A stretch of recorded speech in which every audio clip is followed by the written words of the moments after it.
What's up, guys? You're watching my video. Welcome to my channel. This series will actually be called Bias Ply, which honestly is just a play on words of something relatively opinionated and just sounded cool with the theme of the automotive area, which of course is what my channel is all about. So if you're having difficulty hearing me, it's likely because I'm trying to be quiet with the family all asleep at this time of night. So without further ado, let's actually just jump right into this episode, which will be called Bargain Horsepower and Where to Find It based on your budget.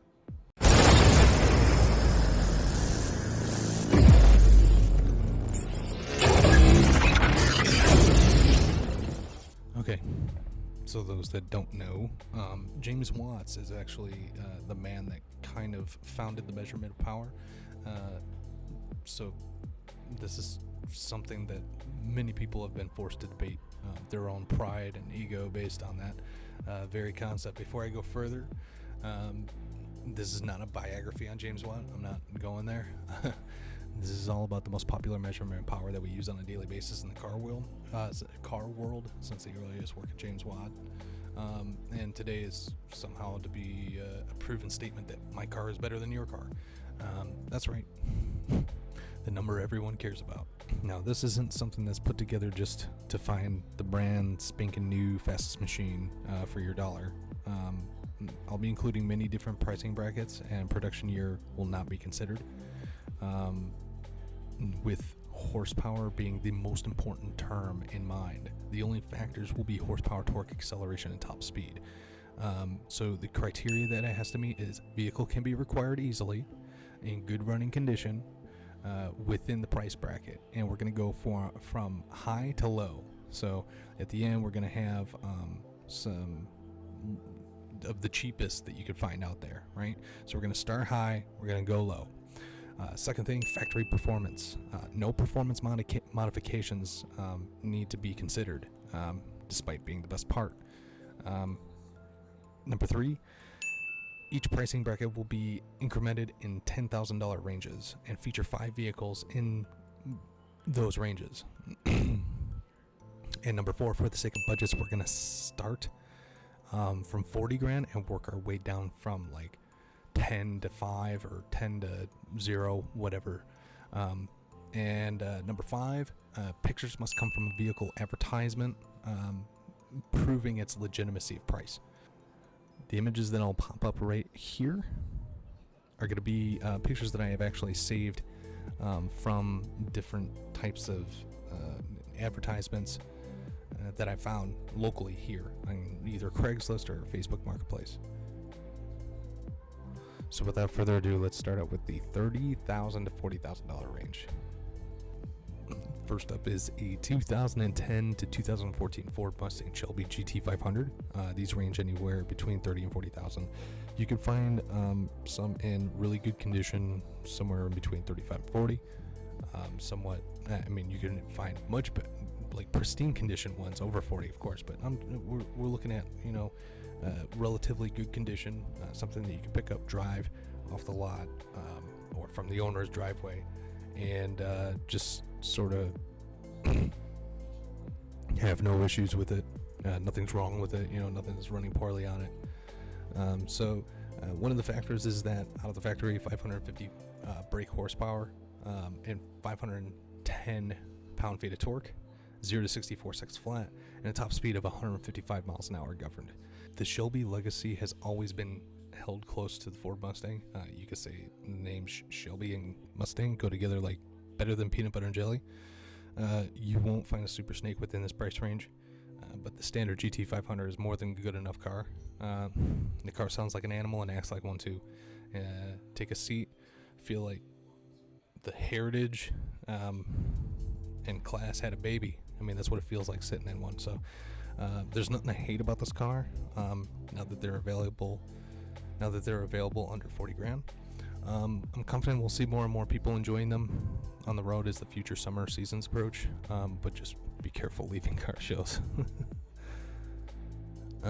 Next one on the list is 2012, 2013 Chevrolet Camaro ZL1.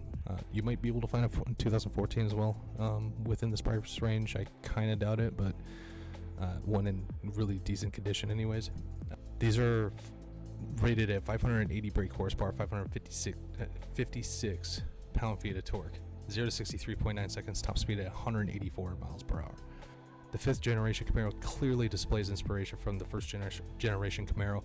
Most people would agree that no Camaro looks better than the first generation, but the ZL1 in particular has a strange and unique history to 1969, and GM decided it was time for a comeback. So if you want a 1969 ZL1, which actually translates to the Copo 9560 package Camaro, prepare to fork over almost $1 million at this point, because they're very valuable collector cars. But for the 5th generation ZL1 comeback, expect a bargain, 35 to 40 grand.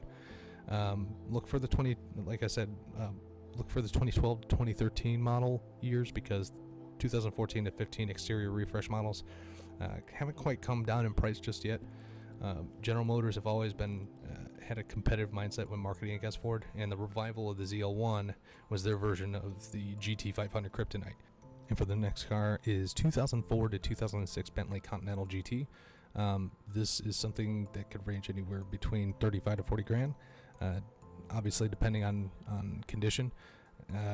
One of the factors is 616 brake horsepower, 590 pound-feet of torque, 0 to 64 seconds flat, top speed of 205 miles per hour.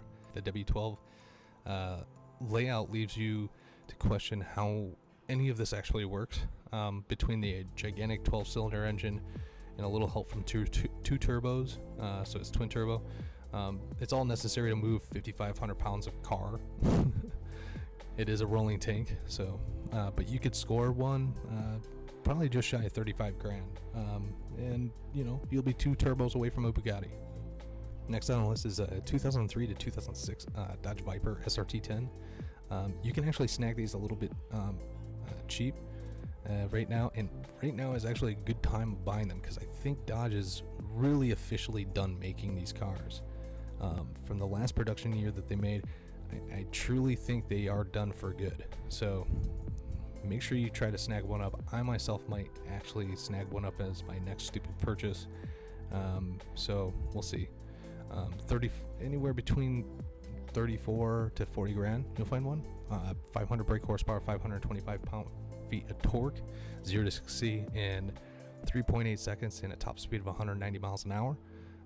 While the Ford GT is almost impossible to obtain on that budget, the Dodge Viper is considered a top contender and a tried and true American exotic car. Okay, sure, the Corvette has quite the brass to compete, but they're so common that they lose that special appeal. I mean, a Viper only seems common at car shows or cruise nights, and when you spot one randomly on the highway during a Sunday stroll, it actually feels like special seeing one, The coupe is a little quicker than the Roadster, and maybe the Roadster is slightly less desirable by the Viper community, and is why you'll actually see them cheaper, which is good for anybody looking for a bargain like this. Whatever the case, it drives the value down for bargain shoppers, which is great news. If you ever do find a coupe and prefer it, go for it. I mean, it's going to be more expensive by a landslide, but good for you, man. Do it. If you're planning on purchasing one, use extreme caution. A Viper might leave you thinking it's trying to kill you, and it just might. It doesn't have any handicaps for it typically, so it really treats you like you treat it. It can either reward you or punish you. Next on the list is 2014 Chevrolet Corvette Stingray. This can range anywhere from like 35 to 40 grand for a decent shape one. 460 brake horsepower, 465 pound-feet of torque, 0 to 60 in 3.8 seconds, top speed of 186 miles per hour. So, I mean, the Corvette, absolute weapon. Molotov cocktail in the hands of General Motors to say, we're the best, right? The most common sports car that acts like an exotic, but the C7 actually looks like one too.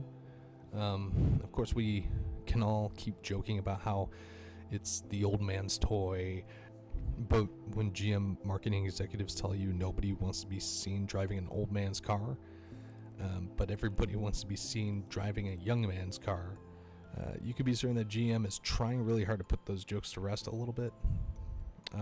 Or maybe because 82% of their customers are a median age of 53. True fact. Look it up. When you pull all that aside, the C7 Stingray is undoubtedly the best looking Corvette yet. I mean, It's arguable that the C8 looks better. I don't think so personally. I think the C7 looks better.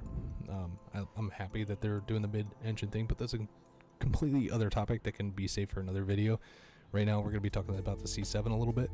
So with the top speed of 186 miles per hour, tested the Autobahn in sub 4 seconds 0 to 60 time, you certainly won't be cracking any midlife crisis jokes, right? Acceleration and top speed aren't the only perks of this car either. Take it to your local autocross event or circuit track day, and this car will not be dubious, but rather reward you on every apex. If you're serious about shopping for a C7 Stingray, only the 2014 models will be in this kind of like lower end of the budget. GM equipped the 2014 models with a 6-speed automatic, which honestly wasn't something new. 2015 was updated with an 8-speed automatic, which is probably preferable. I would highly recommend that instead. But for the purists, I would always recommend the 7-speed manual, which is always available wherever you can find it. Okay, next stage, $20,000 to $30,000. Okay, first car on the list, 2011 to 2014 Dodge Challenger SRT8. That's right, the boat, right? 470 brake horsepower, 470 pound-feet of torque, 0 to 60 4.4 seconds, top speed 182.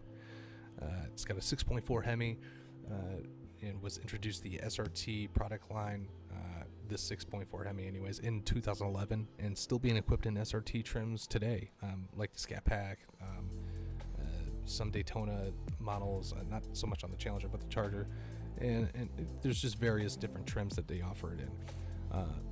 Much like all Dodge Chrysler performance cars, it somehow doesn't ship off the production line unless it passes the weighs over 4,000 pounds test. You can consider this car any heavyweight boxing match if one were ever to be announced, but don't count on it when its competitors like Ford and GM are trying to lose weight and compete more in the middle lightweight matchups, right? As it sits, Chrysler will need to aggressively diet to stay in the game. Otherwise, they'll find their performance division last place in the near future. Still, you really have to hand it to Dodge because the Challenger today feels like a dying breed and like the last surviving true muscle car. You can always get a powerful piece of machinery for about 25 grand. Not a bad price considering the special edition Challengers that are out there. Not feeling the coupe, then opt in for the 300 SRT8, the Chrysler, or the Charger SRT8. Next in this range is 2006 to 2009. I was about to say 2019. 2006 to 2009 Audi S8 5.2 liter Quattro, 450 brake horsepower, 398 pound-feet of torque, 0 to 60 in 5 seconds flat, top speed of 155 miles per hour that's governed. All pretty well and fair performance numbers despite the electronically limited top speed. Hop into it, feel warm and welcome. Audi during the time of production set the bar for all luxury brands to compete with. So although the interior is standard to consumers' needs of today, the S8 was well ahead of its time. The 5.2 V10 is actually something magical and just because it's derived from the Lamborghini Gallardo, however you pronounce it, that's used and also used in the Audi R8. Little key differences, split the drivetrain from the S8 and the R8 or Lamborghini, such as material, rotating assembly, etc. Dare I say these cars are specifically made for a hitman or a mob boss. Getaway driver? Next car on the list is a 2005 to 2010 BMW M5. 500 brake horsepower, 383 pound-feet of torque, 0 to 64 seconds flat, top speed of 155 miles per hour that's governed. I mean, V10, guys, for that price range is pretty incredible. And 500 horsepower, I mean, the E60 M5s were so special to BMW. They engineered the S85 V10 specifically for this car, and no other production vehicle. The 2005 to 10 M5 was also the world's first V10 equipped saloon, 4-door. Next car on the list is a 2006 to 2008 Mercedes-Benz SL55 AMG, 510 brake horsepower, 531 pound-feet of torque. 0 to 60 in 4.5 seconds. Top speed 187 miles per hour. And that's governed, actually. More badges plastered on the car than you can keep count. In all seriousness, though, these cars are worth every dollar. Over 500 horsepower. These cars are hard to walk away from at this price range, but they're probably likely high maintenance. Next one here is the 2006 to 2008 Z06, the C6 Z06. 505 brake horsepower, 470 pound-feet of torque. 0 to 60 under 4 seconds, 3.6 to be exact. Top speed 198 miles an hour. Unofficially 216. Very hard to find under 30 grand.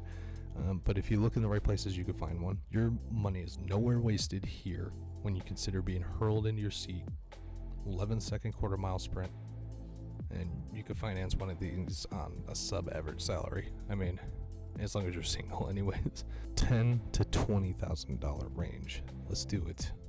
First car, 2011 to 2014 Ford Mustang GT.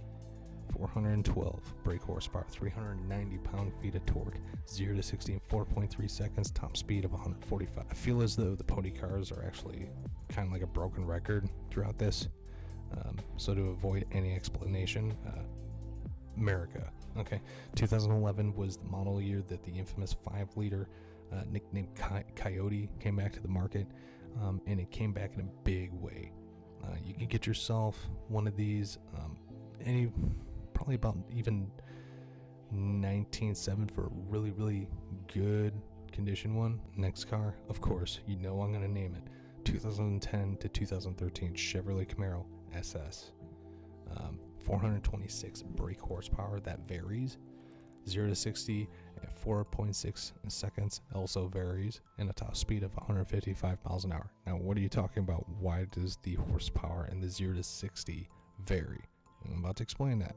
The 5th generation Camaro was arguably a way for Chevrolet to tell Ford, we still got it, right? It came with more power than its rival and really put Chevy back on the map. The automatic gives you 400 brake horsepower and a hairline quicker than the 6-speed when sprinting from dead stop. In the L99, which was offered for the automatic transmissions, right? But if you purchased the 6-speed manual, it'll actually fetch you another 26 brake horsepower in a bona fide LS3, which is highly recommended instead. Although automatic's great, straight line, blah blah blah. Next car, 2004 to 2007 Cadillac CTSV. 400 brake horsepower, 395 pound-feet of torque, 0 to 60 4.6 seconds, top speed of 163 miles an hour. Normally, if one wanted a Cadillac 20 years ago, they'd go see a boat salesman. But GM decided that they were done making their luxury brand look like the sole reason why global warming is the largest problem in the world, right? To still making sophisticated machines and maybe compete with some European companies. Although, based on consumer needs of today, the first generation CTSV may not provide the best bells and whistles, but was still well equipped for the production years. What's not to hate about a Ford or a Corvette, man? Like, not feeling luxury of the CTSV? Find yourself a Pontiac G8 GT for even a better price too. Next vehicle is a C5 Z06, 405 brake horsepower and 400 pound-feet of torque, 0 to 60 in 4 seconds flat, top speed of 170. The top speed is actually drag limited with some aerodynamic modifications. You can actually brake 200 miles an hour. I don't recommend doing this, but hey, try to find a 2002 or newer equipped with the LS6 rather than the 2001 model year that lacks 20 horsepower and 15 pound-feet in comparison with the LS1. Next one on the list, 2004 to 2010 Chrysler 300C SRT8. 425 brake horsepower and 420 pound-feet of torque, 0 to 60 in 4.9 seconds, top speed 171 miles per hour. At first glance, it really looks like something you'd expect your grandpa to step into. Once you start the car, everything changes. This no longer feels like your grandpa's car.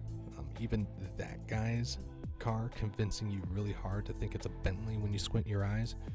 It feels like a tank and has every right to, with a curb weight of 4,000 pounds. But when you stand on the gas pedal, it gives every sports car a run for their money. And a 171 computer cuts off the fuel, which limits you from the higher speeds. Although it doesn't really quite compare to the rest of this list off the line, rest assured you'll catch up and pass in the top end. And you can get these cars pretty damn cheap now. The last range, $1,000 to $10,000. First car on the list, 1995 to 2001 BMW 750 IL, 5.4 liter V12, 326 brake horsepower and 361 pound-feet of torque, 0 to 60, 6.2 seconds, top speed of 155. Nothing says I'm looking for all the bells and whistles ahead of its time, but don't want to spend more than $5,000. Like a 10-year-old BMW top-of-the-line model. Once you get past some of the common electrical issues, it's equipped with a V12 and actually screams like a Le Mans racer when the exhaust is modified. Honestly, look it up on YouTube. It is insane sounding. But the engine is seriously praised to be like bulletproof by many people. But you could be certain to only enjoy it until the fuel tank runs empty, which doesn't take long when it's like 15 miles to the gallon. You can also find one in the Alpina trim if you're lucky enough. I don't know if that's how you pronounce it or not. I'm not really a German car enthusiast, so I really don't know. But they're around the same price range. You could find one probably a little bit more expensive, but I mean, overall, it's all cheap. Next car on the list, 1997 to 2003 Jaguar XJR, 4-liter V8 supercharged, 370 brake horsepower, 387 pound-feet of torque, 0 to 60 in 5.6 seconds, top speed of 155.3 miles per hour. Yes, it's a Jag, and you might look like one driving it, but you could snag one for like $4,000 to $5,000. It's not a bad purchase when you compare statistics of this vehicle and how it shouldn't be possible with a 5,000 pound car. Like, it's literally 5,000 pounds, guys. There's trucks that are lighter than that now. Next car is a 1999 to 2004 Ford Mustang GT, so the new Edge style, right? Factors is 260 brake horsepower, and this varies. It could go up to 390 brake horsepower. 0 to 60 miles per hour in 4.4 to 5.2 seconds. It can vary based on what you're getting and what you're looking for. Top speed of 150 miles an hour. GT will pack a mere 260 horsepower, but you can find plenty of different special edition Mustangs that offer more, such as the Mach 1, the SVT, but the 260 brake horsepower GT is still no slouch. I mean, 0 to 60, just a pinch higher than 5 seconds. It'll still plant you in your seat. A 2002 GT in pretty pristine condition, you can score for around, I'm gonna say like $5,000 to $7,000, right? But you'll easily find plenty of ponies for your wallet under $10,000 within the same search. Too good of a bargain to pass. Next car on the list is the F-Body 98 to 2002 Camaro SS, 305 to 325 brake horsepower. That varies, and I'll tell you in a second what that means. And 0 to 60, 5.1 to 5.4 seconds, and that also varies, and I'll explain that too in a second. Top speed of 162 miles per hour either way. Stock for stock, the Camaro lacks in a dead stop launch compared to its rival, the Mustang, in the same year. But plays catch up very quickly in the mid to top end, and making this catfish a good catch for under $10,000. If you're not feeling the Camaro styling, you can always try the Pontiac Trans Am, which shares the F-Body platform, right? So the horsepower and the 0 to 60 time may vary based on what year you purchase and based on what trim you purchase. So you can get the SS, sometimes the Z28. They all pack a similar amount of performance, but sometimes this can all vary based on what you're getting. And the last car here that we're going to feature is a 1992 to 1996. That's right, C4 Corvette. 300 brake horsepower, 340 pound-feet of torque, 0 to 60 in 5.1 seconds at top speed of 172 miles an hour. And honestly, it is the most underestimated, underappreciated Corvette of any generation. I mean, even with 300 horsepower, it is far from slow. It is lightweight, fiberglass. On paper, this car will leave others in your rear view. Nowhere can you find an 80s or 90s vehicle that can take you this close to the 200 mile per hour club at this price. I wouldn't put the top speed to the test unless the car is running in tip-top shape, but teenagers can rejoice and celebrate midlife crisis 25 years early. I mean, be sure to crank up the Van Halen when approaching the track days. I've been told it gives the car increased stamina. Could be a myth, I don't know. So once again, guys, you're watching my video, welcome to my channel, give it a like, subscribe if you like the content, and also if you can follow me on Facebook, Instagram for some videos and some cool photo shoots, as well as some local Chicagoland events. This series is called Bias Ply, and it's just a play on words, so I'm sharing my opinion. Again, guys, if you're having difficulty hearing me, it's likely because I'm purposely trying to be quiet with the family all asleep at this time of night. And there might be some background noise. I'm going to probably try to edit this stuff out. Probably going to try to put in some music or whatever. I'm sorry I'm not as charismatic on the camera, and because I'm usually not actually putting my face on the camera all that much. So I appreciate you watching this. Let me know what you think. You got other cars that you're thinking about that I didn't mention in this list? Put it down in the comment below. Let me hear it. With this Bias Ply series, I'm going to try my best to add comments into following videos, so that way you guys can be featured a little bit. So see if your comments make it in the next episode, which we'll be calling the 5 best cars you can get if you win the lottery. I'll see you guys there.